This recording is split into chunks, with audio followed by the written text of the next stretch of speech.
I'm going to do a little engine run and a walk around so you can hear the car.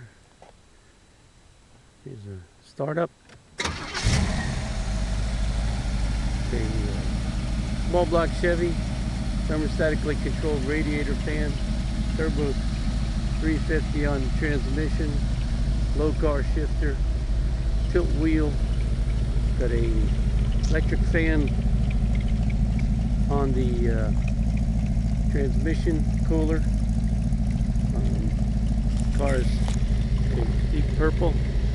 It also has a rumble seat and finished out real nice. Car has genuine real leather, black leather obviously. Runs and drives great, looks great, ready to have fun.